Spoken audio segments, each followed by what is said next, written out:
Ассаламу алейкум, урматтуу кыргыз элим, урматтуу мусулман бир туугандар. Бүгүнкү күндө ар кандай жол менен, ар кандай шылтак менен адамдардын акчасын чөнтөгүнө тонуп алган шылуундар, алдамчылар көбөйдү. Алар жанагы Элиза үй буюмдары, пирамида жана башка ушуга окшогон складка жардамчы бухгалтерия бул, кыскасы ушуга окшогон бир система менен адамдардын акчасын уурдап алмай шылуундар көбөйдү. Ошого окшогон шылуундардан сак бололу бир туугандар. Алардын системасы кудду ушул чийилип турган схема сыяктуу. Башында бир адам турат, калганы пирамида. Мисалы бир адам ушуну уюштурду дагы өзүнө 4 кишини чакырды. Төртөөнүн ар биринен 100 сомдон талап кылды. 100 сомдон бересиңер, биздин группага кошуласыңар деди. 100 сомдон берди, 400 сом. Ар кимиңер аркаңардан 2 киши алып келесиңер деди. Төртөө 8 киши алып барат. Алар дагы 100 сомдон берип кошулушкан эле. Ошону менен мунун колунда мурунку төртөөнүн акчасын кошкондо 1200 сом акча болду. Алдыңкы барган төртөөнү 100 сомдон айлык чыгарып берет дагы, кийинки 8ине силер дагы 2 киши табып келгиле дейт. Алар дагы 2 киши табып келет дагы, аларга өздөрүнүн акчасын өздөрүнүн айлык кылып берет.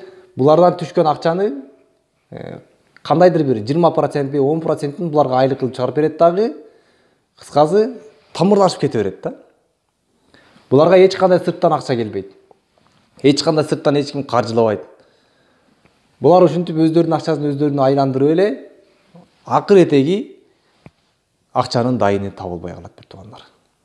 Булар элди биринчи акча менен алдап көрдү. Акча бергиле, акча менен кошулгула. Андан кийин 15 000 сом берсеңер 17 000 сом айлык чыгат. Айына 17 000 сом табып турасыңар. Бир эле жолу 15 000 сом берип койгула болду деп. Башында ушинтип алдап көрүштү. Алдангандар алданып канча деген малдарын сатып банкрот болуп, ушуга ишенип көптөгөн адамдарыбыз жапа чекти десек болот. Ушул эле системаны кийин төшөк маселесин өткөрдү. Сен өзүң бизге 1600 сом алып келип бер, же болбосо 1000 сом алып келип бер дагы аркаңан 2 киши алып кел, 6 олпо аласың, же болбосо 2 жер төшөк аласың. Кыскасы ушуга окшогон бир жер төшөк менен алдап көрүштү. Буга да алдангандар алданды, алданбагандар алданган жок. Кийин эми Элиза үй буюмдары деп идиш аяк менен алдап жатат бир туугандар. Ушуга окшогон шылуундарга алданып өзүбүздүн убактыбызды текке коротуп, адал мээнет менен тапкан акчабызды арам менен жегендерге бербейли бир туугандар. Бул ушундай система экен. Экинчи система. Айткандай бул жерде ошол 1200 сомдун 400 сомдун төртөөнүн айлык кылып чыгарып берсе 800 сом стабильно ушул уюштурган адамдын чөнтөгүндө калат бир туугандар. Кийин 1000 сом берип 2000 сом ал, 7000 сом берип 10000 сом ал, ошого окшогон бир WhatsApp группаларда бир офис жок, бир дайыны жок бир группалар пайда болду. Бизге кошул, утазың, кыскасы ошого окшогон шылуундар көбөйдү. Караңыздар, булардын системасы кандай?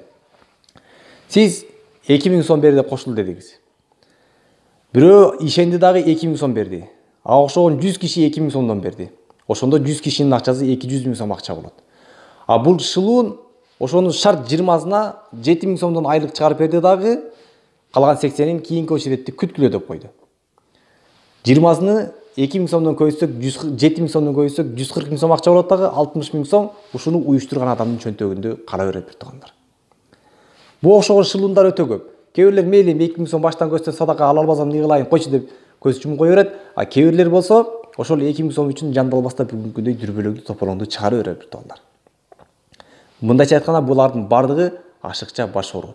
Арамдан жеп үйрөнүп калган, адал менен арамдын айырмасы эмне, адал жесе эмне болот, арам жесе эмне болот айырмасын билбеген акмактар ушуга окшогон арам нерселер менен байып, арам нерселер менен карнын тойгуза берет бир туугандар. Буга окшогон шылуундарга ишенип, өзүбүздүн убактыбызды, малыбызды, жаныбызды курбан кылбайык бир туугандар. Мал, жан, убакытты башка нерсеге, Аллах Тааланын жолунда, Аллах Тааланын өкүмдөрүн аткарууга коротолу бир туугандар. Ассаламу алейкум ва рахматуллахи ва баракатуху.